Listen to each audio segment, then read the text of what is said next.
बिस्मिल्लाहिर्रहमानिर्रहीम, अस्सलाम वालेकुम। आज का जो लेक्चर है इसमें हम पढ़ेंगे इलेक्ट्रोलिसिस ऑफ वाटर। सबसे पहले इलेक्ट्रोलिसिस की डेफिनेशन हम देखते हैं कि what is the meaning of the electrolysis.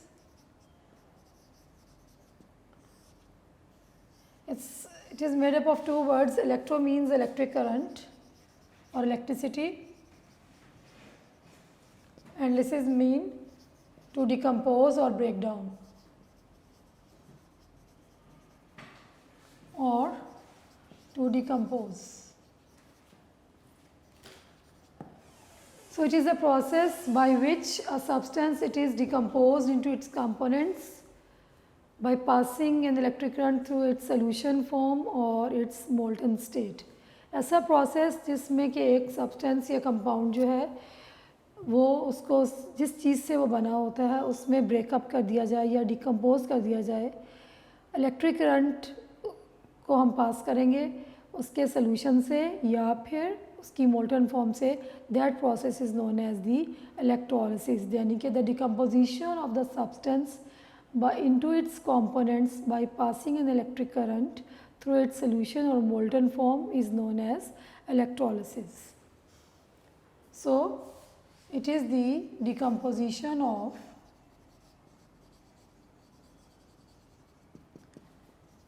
of a substance into its components by passing an electric current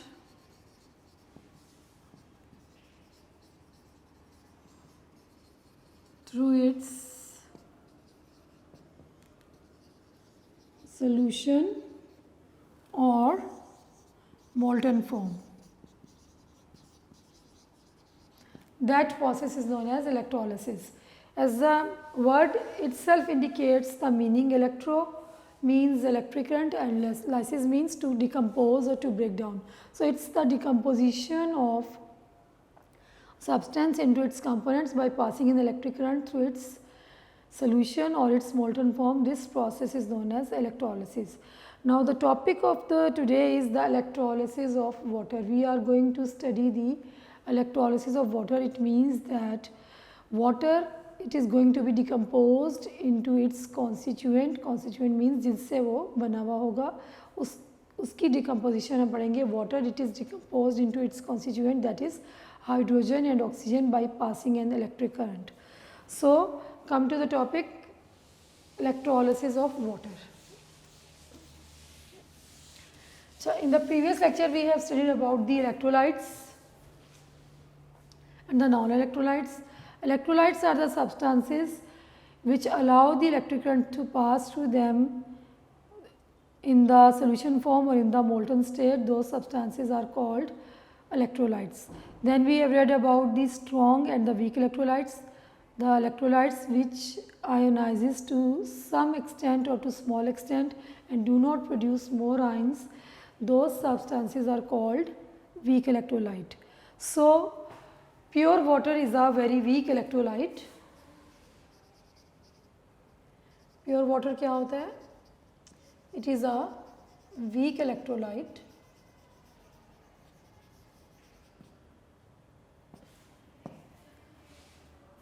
It ionizes to a very small extent into its ions. ठीक है, weak electrolyte क्या होगा?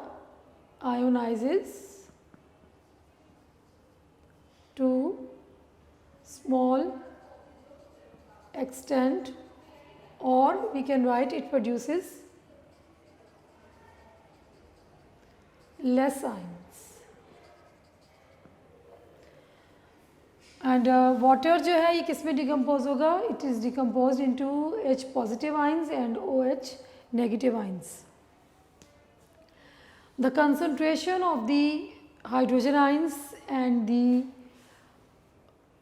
Hydroxyl ion in the water is the concentration, their concentration और their amount is 10⁻⁻7 moles per decimetre cube. ये क्या होती है? Concentration of hydrogen and hydroxyl ions. When water is decomposed in H positive ions and OH negative ion, तो उनकी concentration कितनी होती है 10 raised to power -7 moles per decimeter cube. When we add a few drops of sulfuric acid in it, then the conductivity of water is increased. अगर water pure water में कुछ drops sulphuric acid के add कर दिए जाएँ तो उसकी conductivity increase की जा सकती है, यानी कि उसकी जो प्रोडक्शन है आइंस की, we can increase the production of the ions by adding few drops of sulfuric acid in the water. In this way it produces a little more ions or its conductivity can be increased. So यहाँ पे हम इसकी equation लिखेंगे. Water जो है ये किस में डिकम्पोज होता है? Water it is decomposed into H positive and OH negative ions.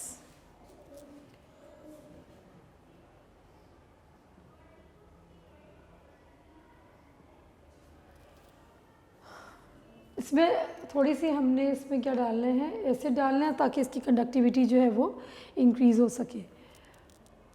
We have taken water और ये जो है आइंस जो है इसके एक्वस फॉर्म में प्रेजेंट होंगे. 4 water molecules they break up to produce 4 hydrogen ion and 4 hydroxyl ion. So when electric current is passed through acidified water, वो water जिसमें हमने few drops acid के ऐड किए हैं, तो it break up into the H positive ions and OH negative ion. Electric current जब हम पास करेंगे एसिडिफाइड वाटर से तो ये किस में ब्रेकअप होगा? हाइड्रोक्सिल आयन में और हाइड्रोजन आयन्स में. These ions they move towards their respective electrodes. अब ये डायग्राम बनी हुई है, इसमें दो आप देखें मेटालिक रॉड्स यूज़ हुई हैं, that is made up of platinum. इनको हम क्या कहते हैं? इलेक्ट्रोड्स. वो रॉड्स जिनमें मेटल्स की बनी हुई जिसमें से हम इलेक्ट्रिक करंट पास करेंगे उनको हम क्या बोलेंगे? इलेक्ट्रोड्स. ठीक है, मेटल की बनी हुई रॉड्स हैं जिनको हमने कनेक्ट किया हुआ है बैटरी के साथ. दीज प्लेटिनम की जो बनी हुई रॉड्स हैं, these are connected with the help of the wire with the battery. So electric current can pass through them. So यहाँ पे इसको हम क्या बोलेंगे? इलेक्ट्रोड्स. वो इलेक्ट्रोड जिसके ऊपर पॉजिटिव चार्ज होता है दैट इज़ कॉल्ड एनोड, और जिसके ऊपर नेगेटिव चार्ज होता है that is called cathode. Cathode it is attached with the negative terminal of the battery, and the anode this rod is attached with the positive terminal of the battery. So इस पे positive charge होगा, इसको हम बोलेंगे anode, और इस पे negative charge होगा, इसको हम बोलेंगे cathode. When electric current is, ये जो apparatus है this is used for the electrolysis of water. This is an electrolytic cell. Electrolytic cell is the cell in which non-spontaneous chemical reaction takes place with the help of the electric current. इसमें क्या है कि electric current की मदद से जो है हम क्या करेंगे? केमिकल रिएक्शन जो है वो फॉरवर्ड प्रोसीड करेगा. इलेक्ट्रिक करंट जो है पास करेंगे तो केमिकल रिएक्शन जो है वो स्टार्ट होगा, और वाटर जो है it is decomposed into its ions. और आइंस में डिकम्पोज होने के बाद क्या होंगे? ये आइंस जो होंगे, these ions they move towards their respective electrodes. Electrodes क्या हैं? These are the metallic rods. The rod which is attached with the positive terminal of the battery that is called anode, and the rod which is attached with the negative terminal of the battery that is called cathode. अब यहाँ पे आप देखें 2 ions हैं, positive and the negative. Positive ions जो हैं they move towards the anode, और जो नेगेटिव आयंस हैं they move towards the cathode. जब ये वहाँ पे मूव करेंगे तो क्या होगा? The discharge take place, and then what happen? The oxygen and the hydrogen gas is produced. Oxygen gas is produced at the anode and the hydrogen gas is produced at the cathode.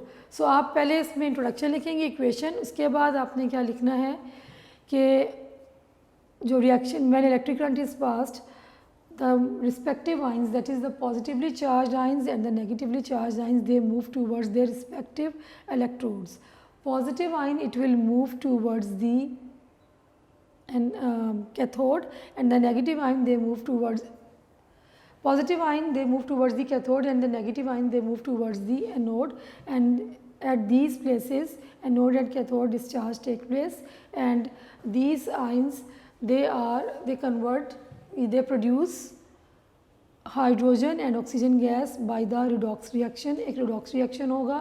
What are redox reactions? Oxidation and reduction reactions. So अब हम पहले आपने इसकी water का बताना है कि वो क्या चीज़ है इंट्रोडक्शन में, उसके बाद आपने इसकी वर्किंग बतानी है कि जब इलेक्ट्रिक करंट पास करेगा तो क्या होगा. उसके बाद अब हम इसके रिएक्शंस लिखेंगे कि when electric current is passed these ions are produced, and when these ions they move towards the anode and cathode, then what happens? So reaction at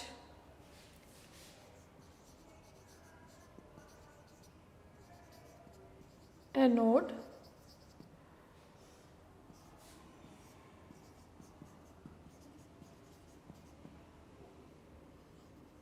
oxidation. Anode पे जो रिएक्शन होगा दैट इज़ कॉल्ड ऑक्सीडेशन. अब यहाँ पे देखें anode के ऊपर होता है पॉजिटिव चार्ज, इधर हमने मेंशन किया हुआ है. तो इन दोनों में से जो नेगेटिवली चार्ज आयन है that is hydroxide ion, it move towards the anode.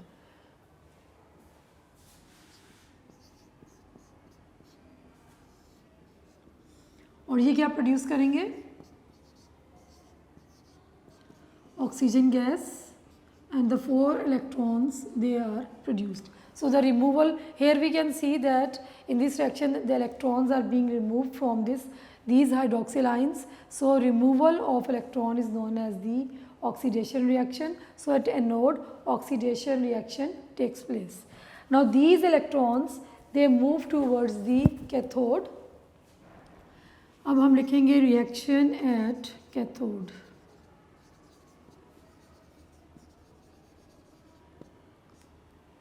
Reduction.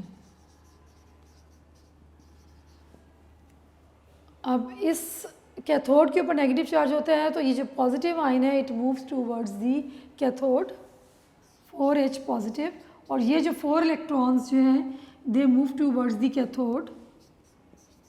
ये इलेक्ट्रॉन्स इसमें ऐड होंगे and the 4 hydrogen atoms will be produce. These 4 hydrogen atoms they rearrange themselves and they produce hydrogen gas. They combine to form and they produce the hydrogen gas. So at cathode hydrogen gas is produced. आप यहाँ diagram में भी देखें कि hydrogen gas जो है cathode पे produce हो रही है और एनोड पे कौन सी गैस प्रोड्यूस हो रही है? Oxygen gas is produced. तो ओवरऑल रिएक्शन जो होगा दैट विल बी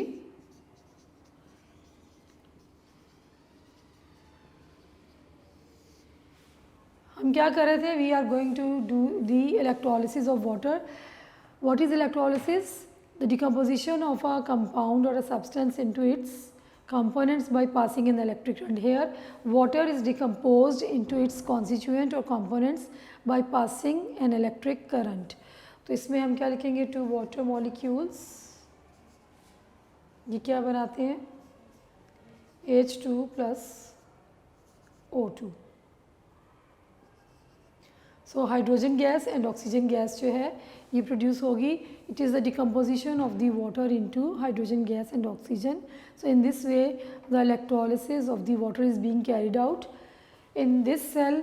और इसमें क्या होगा? हाइड्रोजन और ऑक्सीजन प्रोड्यूस होगी. और जब आपने ये डायग्राम बनानी है इसमें आप ये देखें जो ऑक्सीजन गैस है और यहाँ हाइड्रोजन, इसका जो ऑक्सीजन जो है एज़ कम्पेयर टू हाइड्रोजन जो है ऑक्सीजन का वॉल्यूम कम शो किया हुआ है as compare to the hydrogen.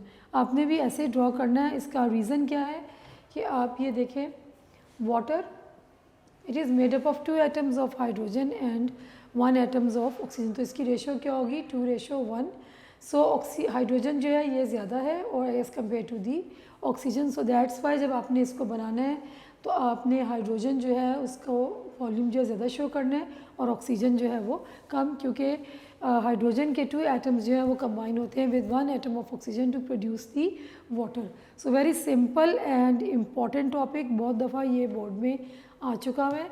Electrolysis वैसे स्मार्ट सिलेबस में इसकी डेफिनेशन नहीं थी लेकिन आपको पता होना चाहिए, इसीलिए इंट्रोडक्शन में मैंने पहले इलेक्ट्रोलिसिस की डेफिनेशन बताई, क्योंकि हमने जो टॉपिक पढ़ना है that is the electrolysis of water. Electrolysis है ब्रेक डाउन किसी भी सब्सटेंस को उसके कंपोनेंट्स में जब ब्रेक डाउन किया जाता है या डिकम्पोज किया जाता है by passing in electric current, that is known as electrolysis. Topic हमारा इलेक्ट्रोलिसिस ऑफ वाटर है। पहले हम इंट्रोडक्शन बताएंगे कि प्योर वाटर वीक इलेक्ट्रोलाइट है। वीक इलेक्ट्रोलाइट वो होता है जो कि कम आइंस प्रोड्यूस करता है। So water is decompose into hydrogen ions and hydroxyl आइन, और इसमें इसकी कंडक्टिविटी को हम इंक्रीज़ कर सकते हैं bye adding few drops of sulphuric acid. इसके अलावा जो कंसनट्रेशन है हाइड्रोजन एंड हाइड्रोक्सिल आयन की, that is 10⁻⁻7 moles per decimetre cube. ये वैल्यू आपने याद रखनी है, कभी ये MCQs में भी अक्सर आ जाती है। उसके बाद जब इलेक्ट्रिक करंट पास होगा तो क्या होगा, water will be decompose into its respective ions. The positively charge ions, that is the hydrogen ions, they move towards the cathode. Hydroxyl ions, that is negatively charged, it moves towards the anode, and at the electrodes the discharge will take place, and the hydrogen and the oxygen gases are produced at anode, at cathode and anode respectively. The chemical reactions which will take place at these electrodes, these are written over here. आपने बताना है कि anode पे क्या हो रहा है, removal of electrons हो रहा है, that's why I have written over here oxidation. This process is called oxidation, जो कि हमने चैप्टर के शुरू में पढ़ा था। Removal of electron is known as oxidation. So hydroxyl ions जो है ये क्या प्रोड्यूस करेंगे, ऑक्सीजन गैस। इसमें से 4 इलेक्ट्रॉन्स रिमूव होंगे। These electrons were accepted by the hydrogen ions. Hydrogen ions produce हुए हैं जो कि मूव करेंगे टूवर्ड्स दी कैथोड। यहाँ पे एडिशन ऑफ इलेक्ट्रॉन होगी हाइड्रोजन आयन में, और this process is known as reduction. Hydrogen gas produce होगी, और ओवरऑल रिएक्शन क्या है, it is the decomposition of the water by passing an electric current into hydrogen and oxygen gas. So ये long में आता है, शॉर्ट में जो है why water is a weak electrolyte, ये आप बता सकते हैं कि water is weak electrolyte because it ionizes to small extent and produces less ions.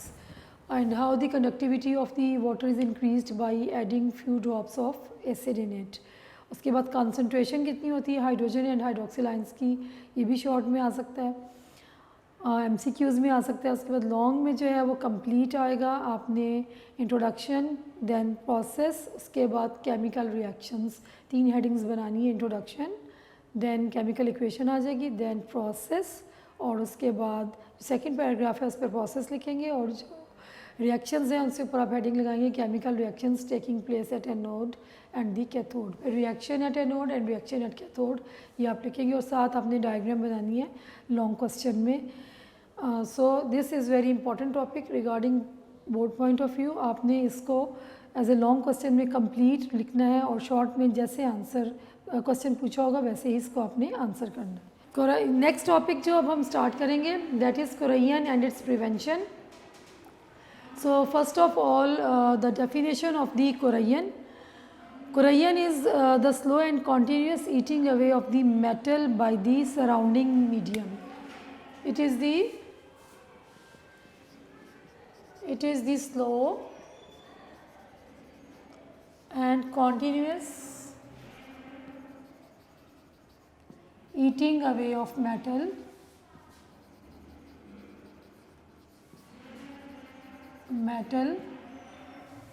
by surrounding medium.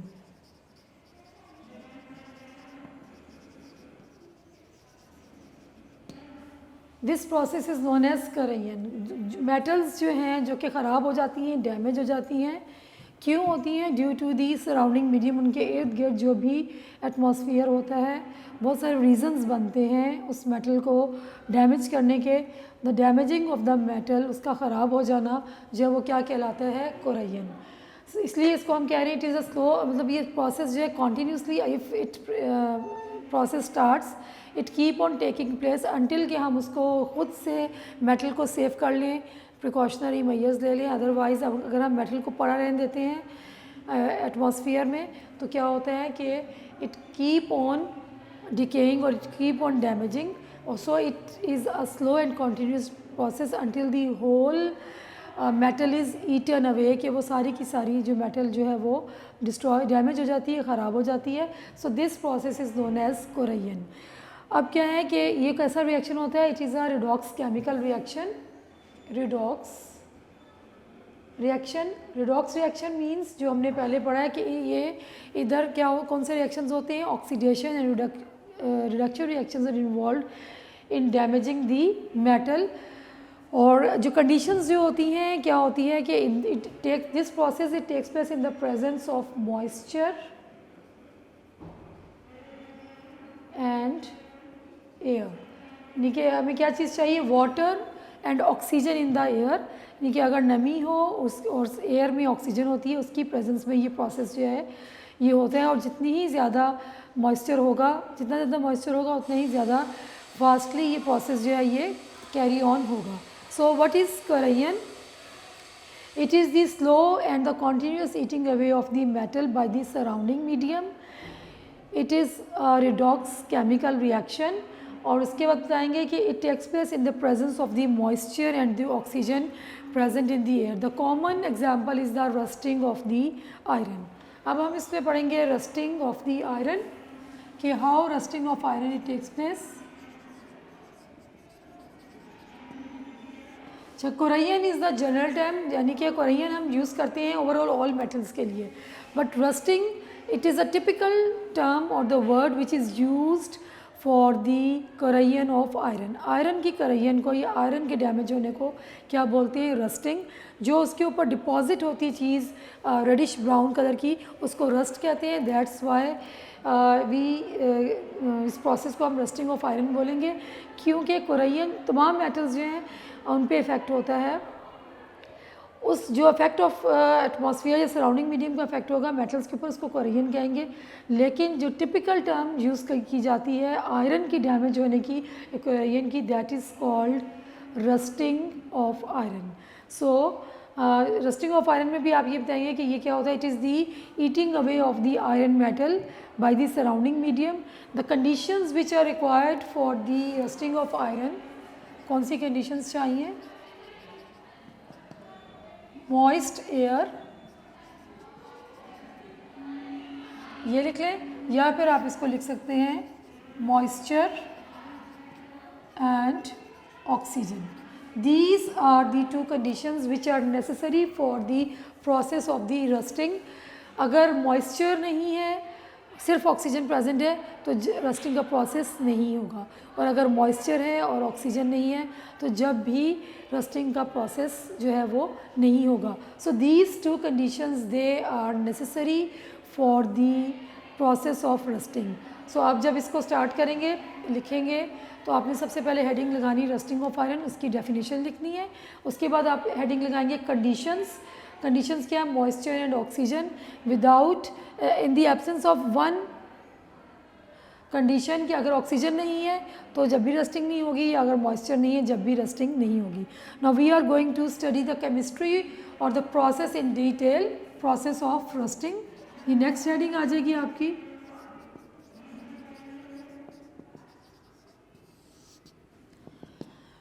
Now कैसे स्टार्ट होता है, the sites which are responsible for the rusting is the stains और the dents present on the iron sheet और the iron object.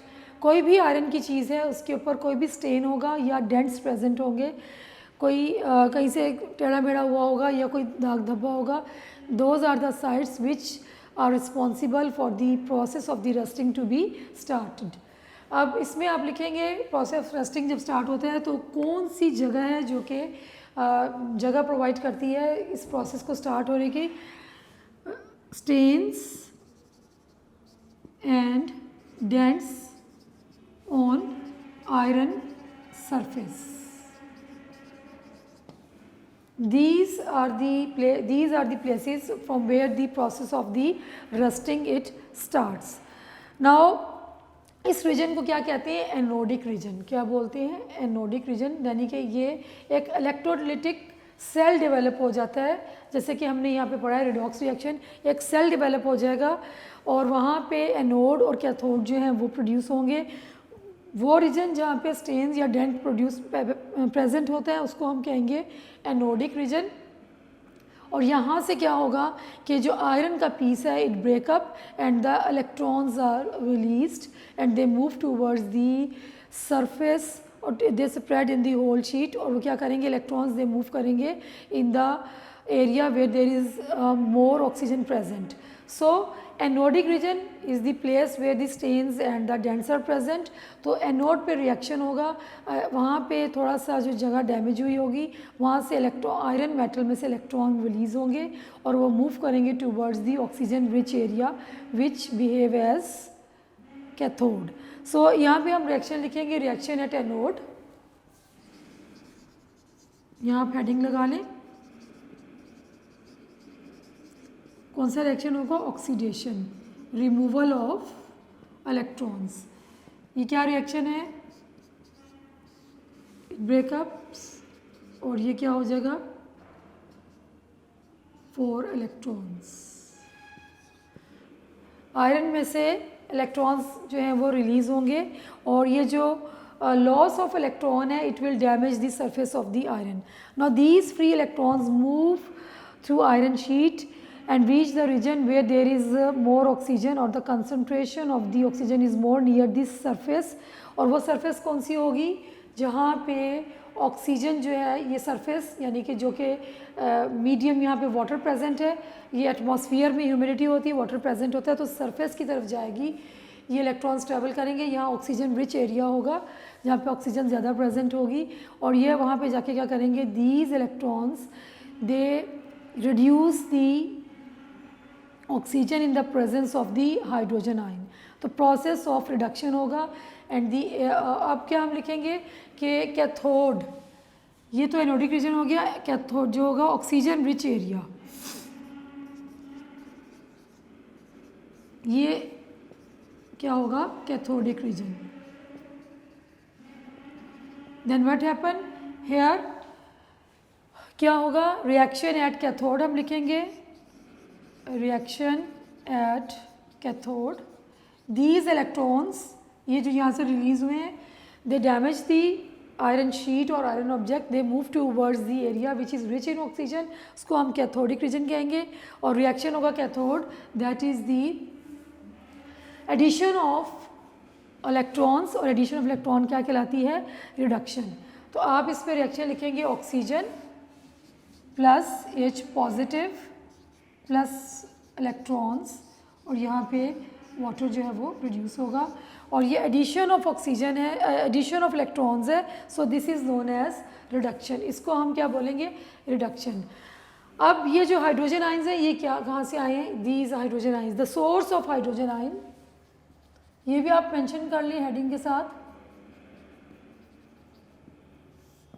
Carbonic acid is the source of hydrogen ion. Carbonic acid कहाँ से आता है? Atmosphere में carbon dioxide gas present होती है और जो मॉइस्चर होता है दे रिएक्ट टुगेदर और ये क्या प्रोड्यूस करते हैं? Carbonic acid. This is carbonic acid. Carbonic acid breakup होके आयंस बनाता है plus CO3 2-. So this is the source of the hydrogen ions. Hydrogen ions कहाँ से आए? कार्बोनिक एसिड से. सो ये दो रिएक्शंस हो गए. अब ओवरऑल रिएक्शन क्या होगा? ये इन दोनों रिएक्शंस को हम प्लस कर लेंगे. ये जब पहले हमने पढ़ा था शुरू में ऑक्सीडेशन रिडक्शन रिएक्शंस, उसमें आपको मैंने बताया था कि दोनों रिएक्शंस जो हैं ओवरऑल रिएक्शन कैसे लिखते हैं ऑक्सीडेशन रिडक्शन को. दोनों रिएक्शंस को हम सम अप करेंगे और जो चीज़ कॉमन होती है एरो के बोथ साइड्स पे उसको हम कट कर देते हैं. सो दीज इलेक्ट्रॉन्स, इसको आप कट करें और ये रिएक्शन आप लिख लें 2Fe plus O2 plus 4 hydrogen ions, 2Fe plus 2 plus 2 water molecules. So this reaction, ये वाली इक्वेशन याद नहीं करने की ज़रूरत, आप ये वाली और ये वाली करें और इसको सम अप करके आपने ये रख देना. इसको हम कहेंगे first redox reaction.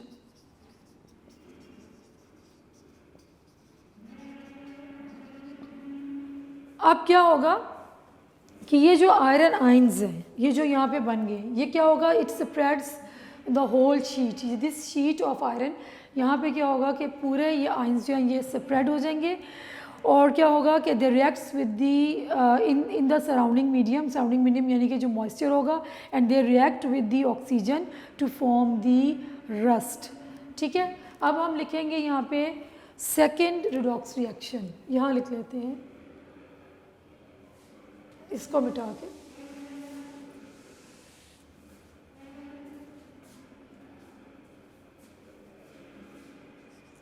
second redox reaction.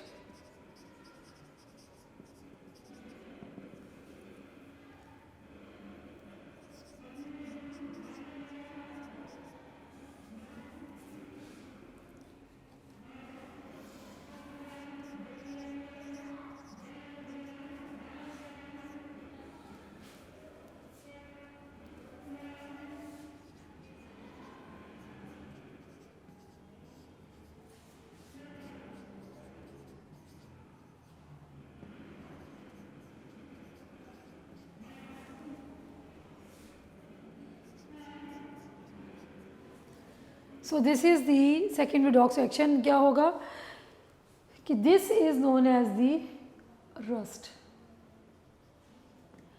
ये जो आयरन आइंस यहाँ पे प्रोड्यूस हुए इन the presence of this water and oxygen. अब ये इस चीज़ को कंडीशंस देखें, वाटर एंड ऑक्सीजन.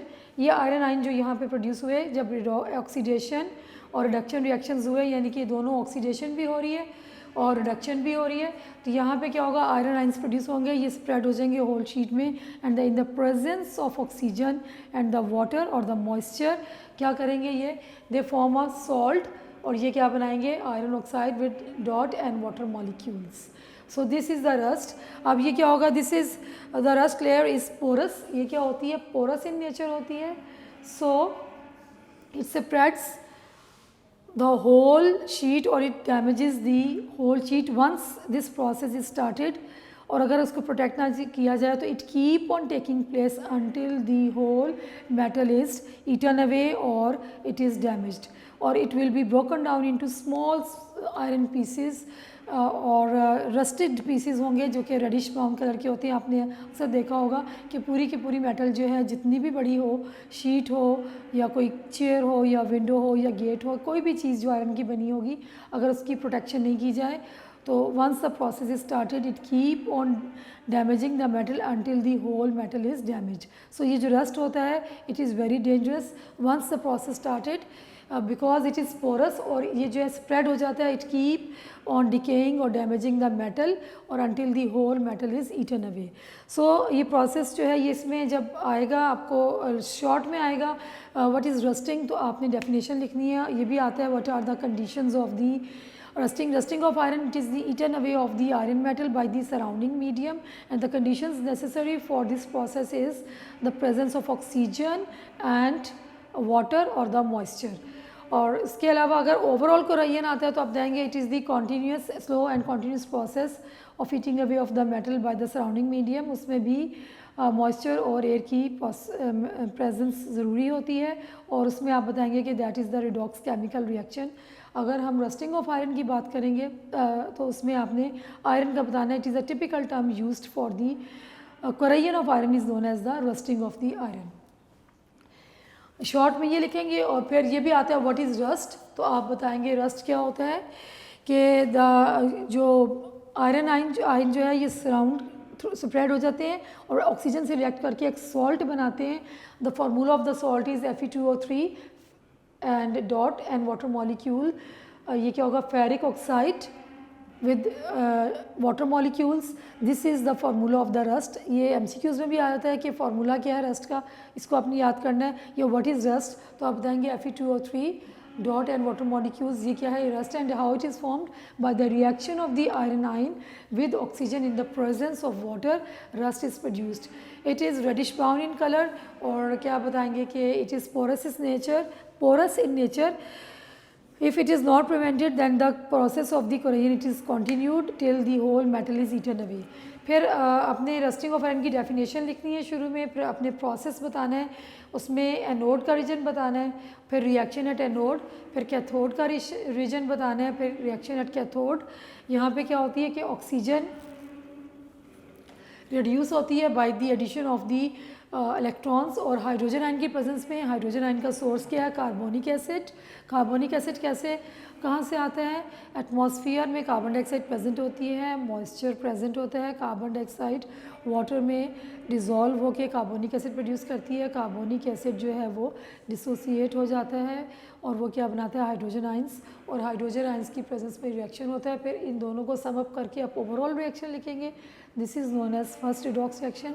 अब जब ये आयरन आयंस प्रोड्यूस हो गए, ये पूरी शीट में स्प्रेड हो जाएंगे और क्या करेंगे, ये ऑक्सीजन के साथ कंबाइन करेंगे in the presence of the water, और ये क्या बनाएंगे, रस्ट बनाएंगे, सॉल्ट बनाएंगे, ferric oxide dot and water molecule. So a very important topic from board point of view. इसमें ये लॉन्ग में भी आता है और जो शॉर्ट में डेफिनेशंस भी आती हैं और एमसीक्यूज भी आते हैं। जब आप ये आएगा आपने इसी तरीके से हेडिंग्स बनाकर लिखना है। नोट्स में अगर आप इसको देखें तो प्रॉपर हेडिंग्स के साथ हर पैराग्राफ, हर चीज़ को कि प्रोसेस क्या है, केमिस्ट्री प्रोसेस की पहले डेफिनेशन, फिर केमिस्ट्री क्या है, उसके बाद anode, reaction at anode, cathode, reaction at cathode, फिर first redox reaction, second redox reaction, फिर रस्ट, कंप्लीट हेडिंग्स के साथ दिया हुआ है। आप वहाँ से कर लें या इसको बुक के ऊपर हेडिंग्स बना लें, वहाँ से देखें। Same is the case with the जो हमने पहले टॉपिक किया इलेक्ट्रोलिसिस ऑफ वाटर, वो भी नोट्स में हेडिंग्स के साथ दिया हुआ है, आप वहाँ से कर लें या वहाँ से हेडिंग्स नोट करके बुक पे लिख लें। दोनों प्रोसेसेस, दोनों टॉपिक्स वेरी इंपॉर्टेंट, आपने इसको अच्छे तरीके से करना है। पहले इसको समझें, इक्वेशन की प्रैक्टिस करें और फिर इसको याद करें और लिख के देखें तो इंशाल्लाह ये हो जाएगा। सो नेक्स्ट लेक्चर तक अल्लाह हाफिज़।